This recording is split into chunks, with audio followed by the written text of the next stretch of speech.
성도 여러분, 오늘 이 시간부터는 호세아서를 통해 말씀을 전하고자 합니다. 호세아서는 12소선지서의 첫 문을 여는 말씀으로서 하나님이 자신의 백성들을 향하여 호세아 선지자를 통해 그 뜻을 전달하는 형식으로 되어 있습니다. 개인적으로 선지서의 말씀을 대하는 것이 내용적으로나 의미 면에서나 조금은 부담이 되지만 성도님들과 좀 더 우리 하나님을 알고 그 안에서 은혜를 누리자는 마음으로 준비해 보았습니다. 천천히 그리고 깊게 하나님의 말씀을 함께 나눌 때 앞으로 우리에게 주실 하나님의 은혜와 평강을 온전히 누리시기를 간절히 소망합니다. 호세아서를 잘 이해하기 위해서는 우선적으로 호세아서의 전체적인 배경을 살펴볼 필요가 있습니다. 호세아 선지자는 북왕국 이스라엘의 선지자로서 여로보암 2세의 치세 말기부터 북왕국 이스라엘이 멸망할 직전까지 활동을 하였습니다. 호세아 선지자가 활동할 당시 왕이었던 이 여로보암 2세는 북왕국 창건 이래 가장 괄목할 만한 정치적인 그리고 경제적인 부흥을 이루었습니다. 그가 이러한 부흥을 이루었던 결정적인 이유 두 가지가 있습니다. 그는 신흥 강국인 아수르의 공격으로 국력이 급속히 쇠약해진 아람을 공격하여서 그 수도 다메섹을 포함하여 약속의 땅인 가나안의 북쪽 경계지인 하맛 어귀에서 남쪽 아라바 바다까지 그 영토를 확장했습니다. 그리고 동시에 당시 동서교역의 중심지였던 다메섹에서 국제 무역을 통해 엄청난 경제적 번영을 이루었습니다. 즉 전쟁의 승리와 경제적인 성공이 그 이유입니다. 그렇지만 이러한 정치적인 성공과 경제적인 번영이 가져다 주는 그 결과는 하나님과는 거리가 먼 것들이었습니다. 이 같은 성공과 번영은 북왕국 백성들로 하여금 물질 만능주의, 현세 지향적인 인본주의, 그리고 세속적 쾌락주의를 만들어냈습니다. 결국 이러한 모습들은 백성들의 신앙적 그리고 도덕적 타락으로 이어졌습니다. 호세아 선지자는 이러한 북왕국의 신앙적 그리고 도덕적 타락이 극심하고 도저히 걷잡을 수 없는 상황에서 사역을 시작하였던 것입니다. 더욱이 이때는 호세아보다 앞서 북왕국에서 활동한 아모스 선지자가 경고한 대로 하나님의 심판에 의한 북왕국의 멸망의 징조가 점점 분명하게 드러나기 시작한 때이기도 합니다. 이때는 팔레스틴 북쪽 지역을 군사적으로 완전 평정한 아수르 제국이 팔레스틴 지역을 본격적으로 공격해 오기 시작한 것이죠. 그리하여 BC 748년에는 아수르 불이 제1차로, 그리고 BC 733년에는 디글랏 빌레셋 3세가 제2차로, BC 724년에서 722년까지의 이 3년 동안에는 살만 에셀 5세와 사르곤 2세가 제3차로 공격해 옴으로써 북왕국 이스라엘은 결국 완전히 멸망하게 됩니다. 그러나 이런 상황에서 호세아 당시 이스라엘 전 사회는 이렇게 다가오는 하나님의 심판을 전혀 알지 못했습니다. 이들은 자신들의 존재와 축복의 궁극적인 주체인 우리 여호와 하나님과의 왜곡된 관계에 대해서 영적으로 깨닫고 각성하여 회개해야 했지만 이것에 대하여 이들은 아무런 반응을 하지 않았습니다. 당시 이스라엘 전 사회는 서서히 다가오는 그 멸망의 그림자에 대한 위기의식조차 없었고 그저 일시적인 번영에만 관심을 가지고 너나 할 것 없이 세속적인 욕망을 채우는 데 급급했습니다.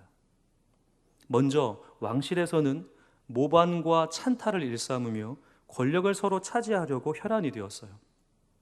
그리고 국가적 위기에 대하여 이 왕들의 태도는 하나님께 나아가 회개하고 이 모든 문제에 관하여 적극적인 해결 방안을 모색해야 함에도 불구하고 당시의 양대 강국이었던 아수르와 애굽 사이를 오락가락하면서 뇌물과 조공으로 당장의 이 위기만을 면하려고 하는 인본주의적인 수를 쓰고 있었습니다.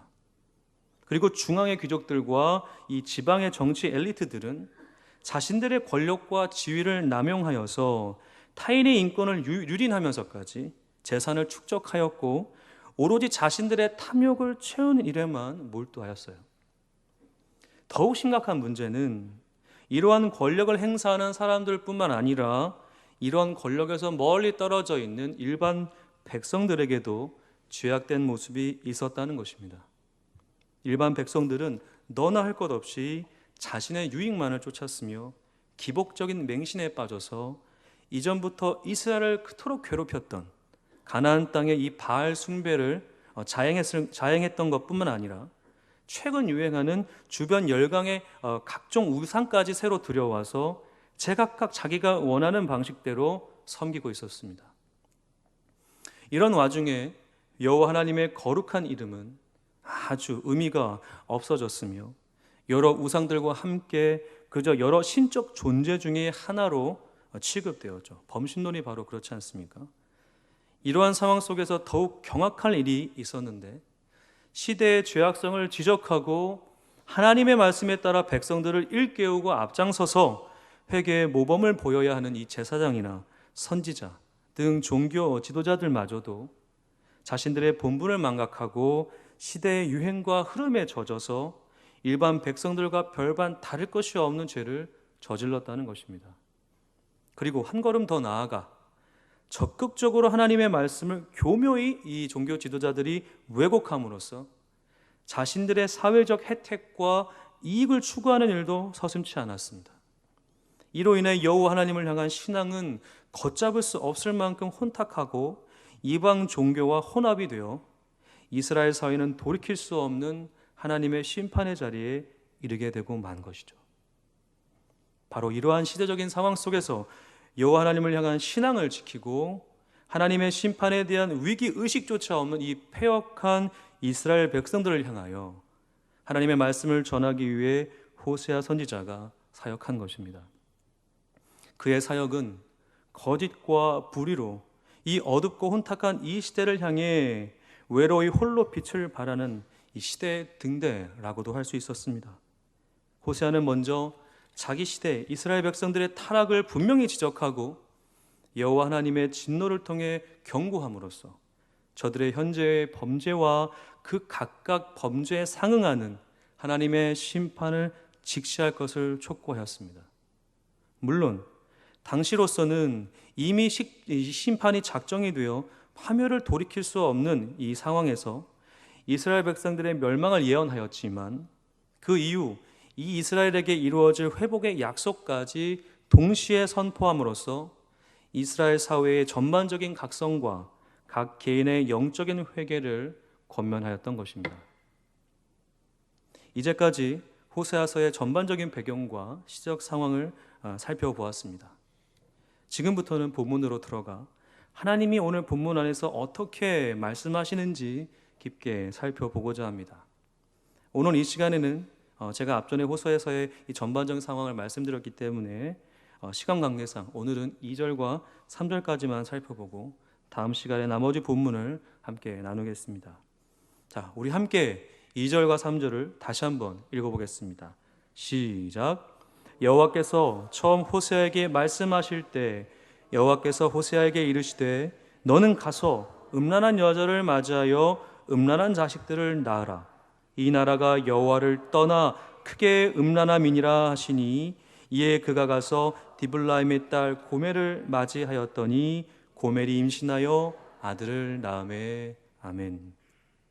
성도 여러분, 하나님은 호세아 선지자에게 뜻밖의 일을 명하셨습니다.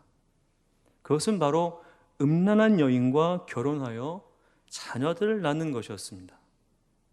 우리는 여기서 참으로 이상한 점을 발견하게 됩니다.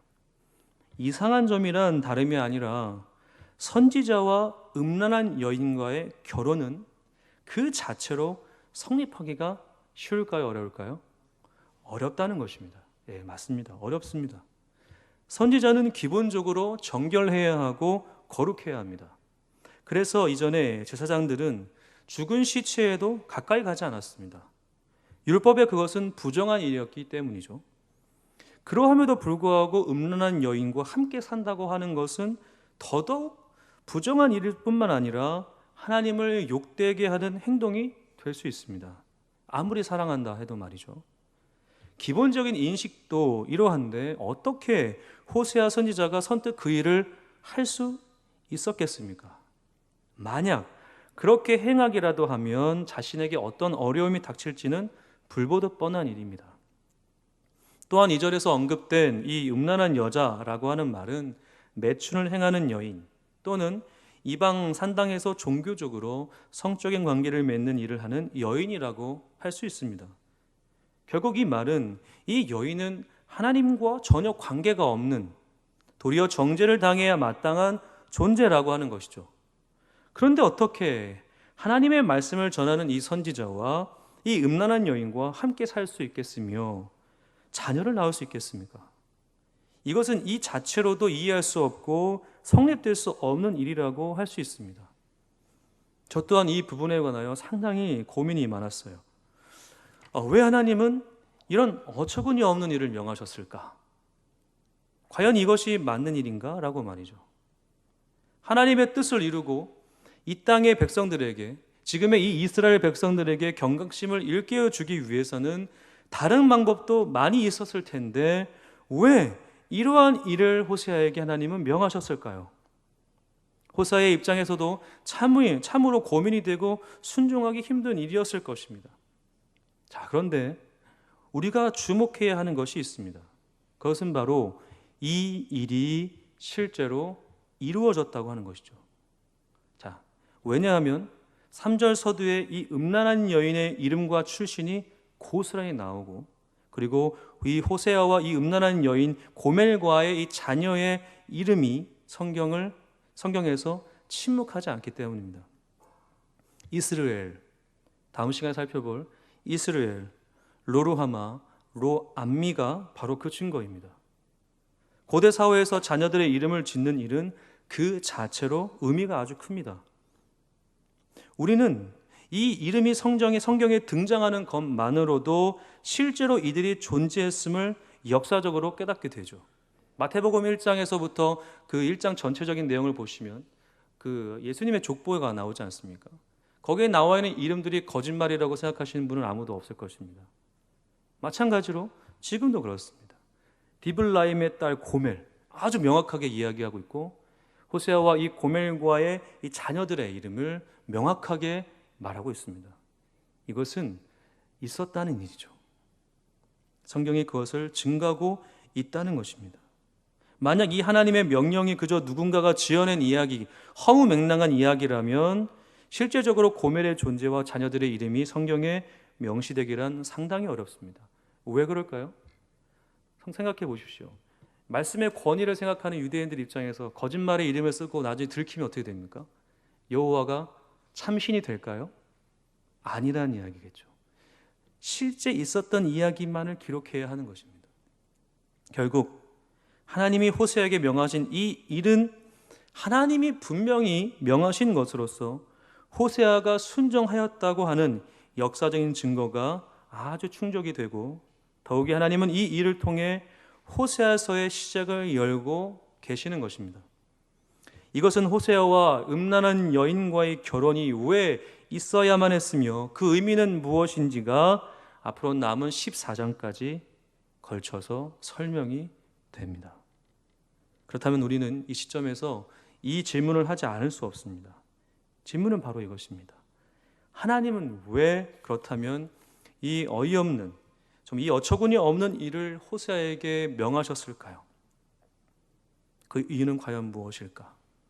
자, 이제부터 그 이유를 말씀드리겠습니다. 한번 잘 들어보시기 바랍니다. 그 이유는 바로 적극적인 부정을 통해 적극적인 긍정을 도출하기 위함입니다. 다시 한번 말씀을 드리겠습니다. 적극적인 부정을 통해 적극적인 긍정을 도출하기 위함이다. 이 말이 조금은 어렵게 들으실 것 같아서 예를 한번 들어보겠습니다. 저희 아이는 저하고 놀다가 가끔 이렇게 삐지고 토라지게 되면 하는 행동이 하나가 있습니다. 예전에는 안 그랬는데 요즘엔 자꾸 이러더라고요. 바로 방문을 쾅 닫고 들어가는 것입니다. 아빠 미워! 하면서 저는 처음에는 이 녀석이 이런 행동이 괘씸하고 서운했습니다. 녀석이 말이야, 아빠가 얼마나 우습게 보였으면 이렇게 아빠 마음을 이렇게 아프게 하고 이렇게 이렇게 부정적인 행동을 하나. 참 서운했단 말이죠. 근데 가만히 생각해 보니까 저희 이런 생각과 마음이 얼마나 아이를 잘 이해하지 못하는 것인지 금세 알 수 있었습니다. 아이의 이런 행동이 얼핏 보기에는 예의가 없는 것 같지만 사실 이 행동을 아이가 다른 사람들에게 할까요, 안 할까요? 안 하죠. 누구 앞에서만 하죠? 아빠 앞에서만 합니다. 보기에는 예의가 없는 것 같지만요. 아빠는, 이 아이는, 윤희는 저를 믿고 있었기 때문에 이렇게 내가 아빠한테 해도 아빠가 자신에게 와서 위로하고 달래줄 것이라고 여기는 것이죠. 저를 믿기 때문입니다. 관계적인 면 때문에. 결국 일부러 그러는 거죠. 일부러. 왜 일부러 그럴까요? 나를 더 뭐 하는 거죠? 알아달라고 하는 거죠. 아빠 나를 더 알아줘. 나를 더 사랑해줘. 라고 하는 표현입니다. 모습은 그럴지라도 말이죠. 그런 아이의 마음을 알게 된 후로부터는 아이가 그렇게 적극적인 부정을 저한테 보일 때 제가 적극적인 긍정으로 이렇게 맞받아쳤습니다. 이렇게 하는 거죠. 문을 확 열고 이 녀석 뭐 하는 거야? 버릇없이, 이게 아니라 똑똑똑, 아빠가 들어가도 되니? 그러면 윤희가 가만히 있어요. 다시 한번 똑똑똑, 윤아 아빠가 들어가도 돼? 그러면 가만히 있어요. 들어오라는 이야기거든요. 그래서 삐 여기 들어가면 윤희가 이렇게 앉아 있어요. 삐져가지고. 그러면 윤아 아빠가 윤희 마음 몰라줘서 미안해. 그러면 윤희가 저렇게 쭉 이렇게 쳐다봅니다. 그러고 나서 이제 딴 얘기를 막 해요. 뭐 유치원에 있었던 이야기. 그 얘기는 뭐예요? 마음이 풀어졌다는 이야기겠죠. 가끔 좀 그러지, 저도 화가 날 때는 그렇게 못하지만 최대한 노력을 하려 합니다. 성도 여러분, 우리는 부정적인 태도가 정말 부정적인 것이라고 생각하는 경향이 있어요. 그렇죠? 그러나 실제로 그렇지 않는 경우도 상당합니다. 때로는 그렇게 내 자신의 마음을, 감정을 표현할 수밖에 없는 상황에 처할 수 있기 때문입니다. 너무 슬픈데 안 슬플 척할 수는 없잖아요. 울고 싶은데 울지 않을 척할 수 없잖아요. 성도 여러분, 마음이 정말 괴로운데 안 괴로운 척 한다는 것은 정말 바보 아닙니까? 그건 사실 스스로를 정죄하는 거랑 다를 것이 없죠. 때는 그렇기 때문에 우리가 어떤 부정적인 태도를 보인다고 해서 그것을 다 나쁘고 부정적이라고 본다는 것은 상당히 어리석은 일입니다. 우리가 당한 슬픔을 공유하고 공감하며 그러한 상황 속에서 함께 해주는 것도 그러면 우리는 부정적으로 봐야 하겠죠. 그러나 아무도 그것을 부정적으로 생각하지는 않습니다. 마찬가지로 하나님은 이 적극적인 부정을 통해서 어떤 긍정적인 효과를 원하셨던 것이죠. 하나님의 이 마음을 이 백성들이 온전히 공감하고 알아차릴 수 있도록 말입니다. 성도 여러분, 생각해 보십시오. 하나님은 분명히 다른 방법으로도 이스라엘 백성들에게 자신의 마음을 나타내실 수 있었습니다. 얼마든지요. 그것이 어떠한 방법이든지 지금의 이 방법, 호세아에게 고멜과 결혼하라고 하는, 음란한 여인과 결혼하라고 하는 이 방법보다 하나님 입장에서는 더 나을 것이 많았을 거예요. 그러나 하나님이 택하신 이 방법은 사실상 하나님의 입장에서는 완전히 손해가 되는 모습입니다. 자신의 거룩함과 죄악과의 동거, 제가 죄악과의 동거라고 표현하겠습니다. 죄악과의 동거를 온전히 인정하고 허락한 것이기 때문입니다. 앞전에 제가 설명드린 것처럼 호세아와 고멜과의 결혼은 그 자체로 성립될 수 없는 일입니다. 그러나 하나님은 자신이 정해놓으신 그 틀, 자신이 정해놓으신 그 율법의 틀을 깨시고 자신의 마음을 이제는 다른 방법으로 표현하시기 시작한 것입니다. 하나님 스스로 우리가 해야 할 이 행동을 하시는 거죠. 죄를 뒤집어 쓰고 슬피 우는 자의 모습으로 하나님은 백성들에게 다가가신 것입니다. 자, 그렇다면 이 상황에서 우리는 또 다른 질문을 할 수밖에 없습니다. 이 질문은 바로 이런 거예요. 그렇다면 하나님은 왜 이렇게 스스로 손해가 되는 방법을 택하셨습니까? 왜 스스로 하나님은 자신이 이렇게 아프게 하십니까? 이렇게 자신의 거룩함을 내려놓으시고 죄악과 동거하려 하십니까? 라고 하는 질문입니다. 그 이유는 두 가지입니다. 자, 우선적으로 하나는 하나님이 이렇게까지 하지 않으시면 백성들은 하나님께 그 어떤 관심도 보이지 않을 것이기 때문입니다. 당시 이스라엘 백성들은 이미 그들의 마음속에 하나님을 완전히 지워버렸습니다. 자신들의 유익과 안녕을 위해 철저하게 하나님을 지워버렸고 그 안에 다른 신을 모셨습니다. 그리고 그 신을 하나님보다 열렬히 사랑했어요. 부와 명예 그리고 권력과 자아, 신원을 자신의 신으로 섬겼고 그것이 전부라고 여겼습니다.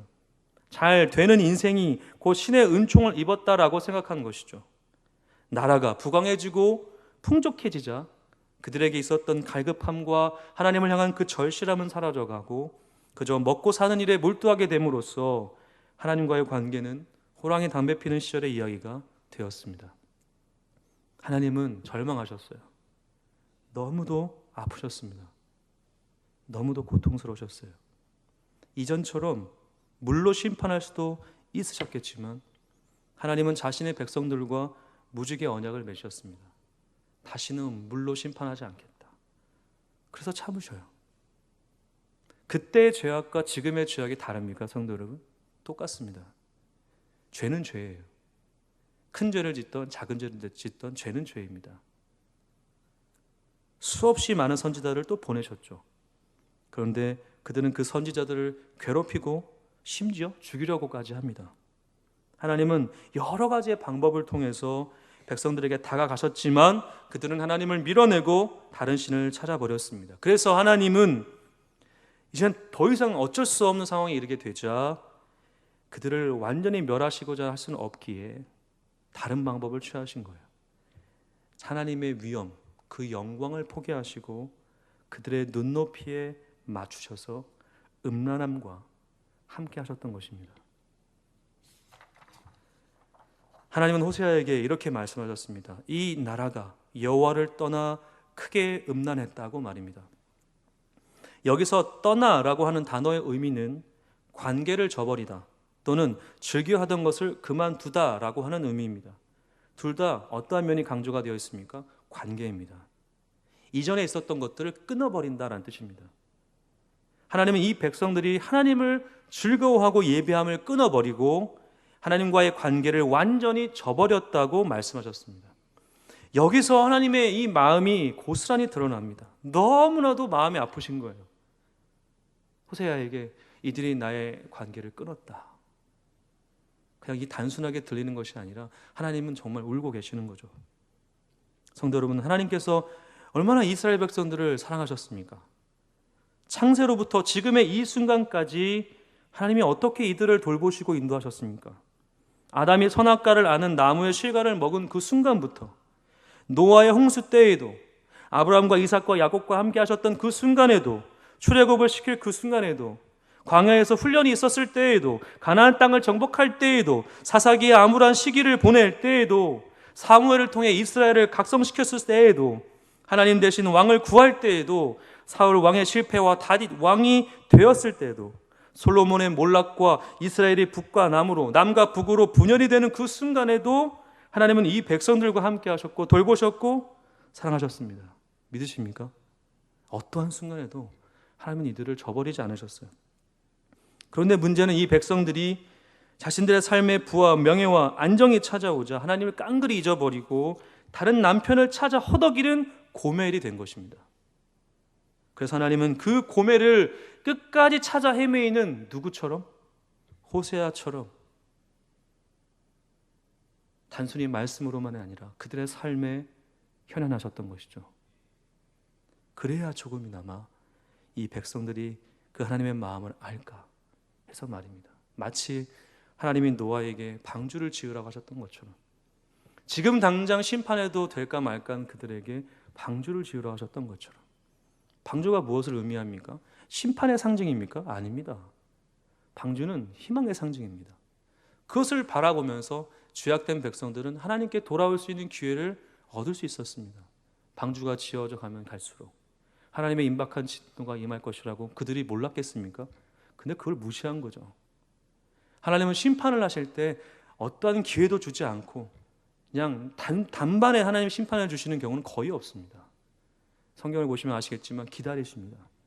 기회를 주시고 참으십니다. 근데 그 하나님의 인격을 무시할 때 심판이 임하는 것이죠.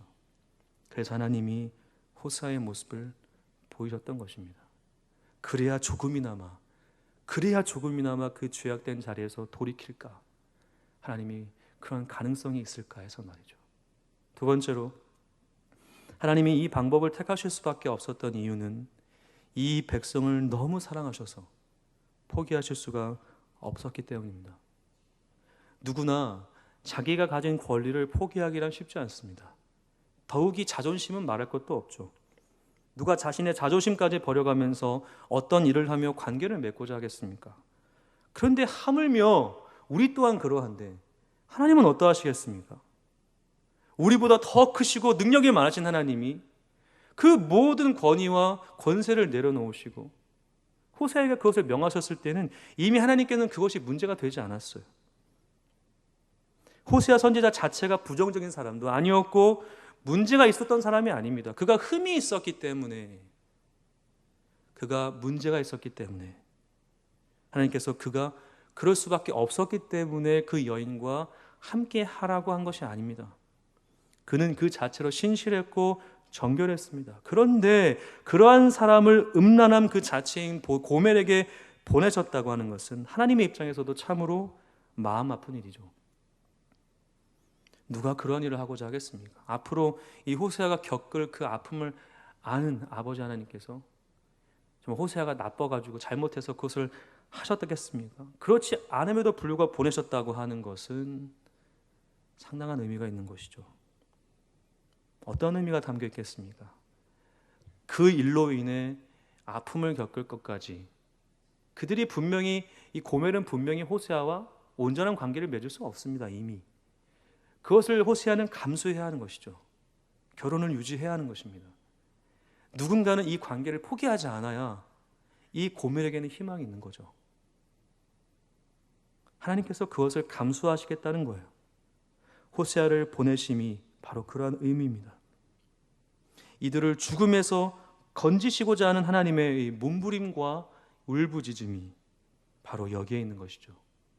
하나님은 이 스스로 이 아픔을 짊어지고 이 백성들이 하나님의 마음을 알기 원하셨습니다. 거룩함과 정결함이 이제껏 율법을 통해서 하나님이 말씀하신 하나님 자신의 모습이 이제는 너희들의 이 죄악과 함께 할 수 있다고 하는 정말 천지가 개벽이 되는 메시지를 지금 전하고 계시는 거예요. 그만큼 하나님이 이들을 뭐 하신다는 거예요? 사랑하신다는 거예요. 사랑하신다. 포기할 수 없는 거예요. 어떻게 하나님이 참아오셨습니까? 어떻게 하나님이 이 백성들을 기다리셨습니까? 어떻게 하나님이 이것을 참고 기다리셨습니까? 그들이 돌아올 때까지 하나님은 참고 계셨던 거예요. 이제는 더 이상 안 되니까 아예 이들의 삶에 내려오신 거죠. 호세아의 모습이 바로 아버지 하나님의 모습 아닙니까? 하나님의 이 울부짖음이 바로 여기에 있는 것이죠. 제가 초등학교 시절에 한참 오락실에 심취한 적이 있었습니다. 지금은 PC방이지만 당시에는 오락실이 아주 유행했어요. 한번 오락의 맛을 맛본 후로 완전히 제가 완전 푹 빠져가지고 거의 살다시피 한 적이 있었습니다. 그러던 어느 날 아침에 어머니는 일을 나가시고 집에 아무도 없었어요. 저는 변함없이 이때가 기회다 해가지고 동전을 막 끌어 모아서 있는 거 없는 거 다 끌어 모아서 이제 콧노래를 부르며 오락실에 갔습니다.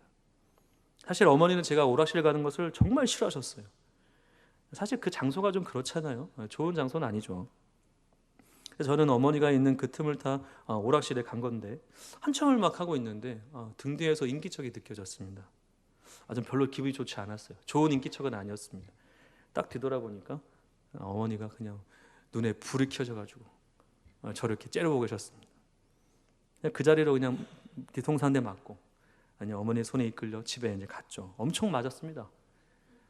여기서 이제 정신 차렸으면 좋았을 텐데 이게 쉽지 않더라고요. 오락실에 이제 가지 않을 법도 하죠, 그죠? 그쯤 되면. 근데 이 맛을 끊을 수 없는 거예요. 이게 막 이기는 맛, 진짜 내가 그 상대방을 꺾는 맛을 끊을 수 없었어요. 그래서 엄마 몰래 갔습니다. 그렇게 오락실에 깊이 빠져 들어가니 반복되던 어느 날 엄청나게 충격적인 일이 이제 제게 일어났어요. 다른 날과 별반 다를 것 없이 오락실을 가고 이제 집에 갔는데 어머니가 이제 저를 이제 기다리고 계시는 거예요. 표정이 심상치 않았어요. 저를 이렇게 부르실 때 앉아보라고. 그래서 앉았더니 제 앞에다가 갑자기 상당한 그 돈 뭉치를 탁 꺼내시고 한쪽 손에는 매를 탁 두시는 거예요. 그리고 이렇게 말씀하셨습니다. 희주야, 네가 엄마 말을 듣지 않으니까 이제는 더 이상 방법이 없다. 이 돈을 가지고 집을 나가든지 아니면 너를 더 이상 훈계하지 못하는 이 못난 어미를 때려라. 이렇게 말씀하시는 거예요. 어머니의 이 말 딱 듣는 순간 머리가 멍해졌어요. 돈을 가지고 나가는 것도 말도 안 되지만 더욱이 제가 엄마를 때린다는 것도 상상할 수 없는 일이기 때문입니다. 아무 말도 하지 못하고 저는 방으로 들어가서 펑펑 울었습니다. 어머니가 이렇게까지 하실 수밖에 없게 내가 몰아붙인 게 너무 싫었기 때문이에요. 그 이후로는 단 한 번도 이제 오락실에 가지 않았습니다. 왜냐하면 또 내가 이렇게 반복을 하면 어머니가 너무나도 아플 것 같기 때문이었죠. 사랑하는 성도 여러분, 이제 말씀을 정리하고자 합니다. 하나님은 이 죄악된 백성들을 너무도 사랑하셨습니다. 그러나 백성들은 하나님을 사랑하지도 않았을 뿐만 아니라 그 사랑을 멸시했습니다. 하나님은 너무도 마음이 아프시고 괴로웠지만 자신의 백성들을 향한 이 사랑을 멈추실 수 없었습니다. 그래서 자신의 권위와 위엄을 온전히 버리시면서까지 이들의 삶에 찾아오셨습니다. 호세아라고 하는 선지자의 삶이 바로 하나님의 마음을 대변해 주는 것이죠. 말씀을 맺으면서 성도님들께 두 가지의 질문을 드리고자 합니다. 첫 번째로는 우리는 하나님을 얼마나 잘 알고 있는가입니다. 우리는 하나님을 잘 안다고 말할 수 있을지 모릅니다. 마치 지금의 이 이스라엘 백성들처럼 말이죠. 하나님은 왜 이렇게 오버하십니까? 하나님, 우리가 도대체 무슨 잘못을 했길래 이렇게까지 하십니까? 우리는 지금 예배하고 있지 않습니까? 헌신하고 있지 않습니까? 헌물 드리고 있지 않습니까? 봉사하고 있지 않습니까? 내 나름대로의 최선을 다하고 있는데 왜 이러십니까? 정말 하나님 왜 이러신지 잘 모르겠습니다라고 말할 수 있습니다. 그러나 하나님은 진실한 암, 즉 관계를 원하십니다. 하나님은 우리가 하나님께 무엇을 할 수 있는가를 원하시는 게 아닙니다.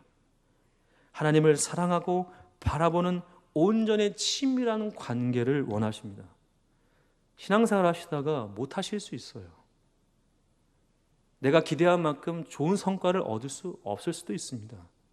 이게 뭐지? 이게 신앙생활 하는 것인가? 라고 하는 반문이 들 수도 있습니다. 그렇다고 해서 하나님이 없다고 말할 수는 없는 것 아닙니까? 하나님이 우리에게 주신 그 은혜가 얼마나 큰지 아는 자가 단순히 우리 삶에 좋은 일과 부정적인 일이 반복된다고 해서 하나님과의 관계를 끊을 수 없는 것 아닙니까? 남편이 조금 잘못한다고 해서, 아내가 조금 잘못한다고 해서 그냥 이혼해버립니까? 말이 안 되지 않습니까? 그렇다면 못하러 결혼합니까? 그럴 바에는 결혼이라고 하는, 관계라고 하는 게 무엇입니까? 정말 친밀함을 말하는 거 아닙니까? 우리가 하나님을 알기 위해서 우리는 얼마나 하나님 앞에 서는지 모르겠습니다. 두 번째로는 하나님과 우리와의 관계를 막는 죄를 우리는 버리고자 하는가입니다. 이 백성들은 하나님과의 관계를 막는 죄악들을 버리려 하지 않았습니다. 하나님이 싫어하셨어요. 그렇죠? 우상 섬기는 거 싫어하셨습니다. 부정적인, 정말 다른 사람의 마음을 아프게 하는 일들을 싫어하셨습니다. 그런데 이들은 하나님도 좋고 세상도 좋다는 식으로 하나님을 경멸했습니다. 하나님과의 관계는 죄가 끼어들어서는 바르게 유지가 될 수 없습니다.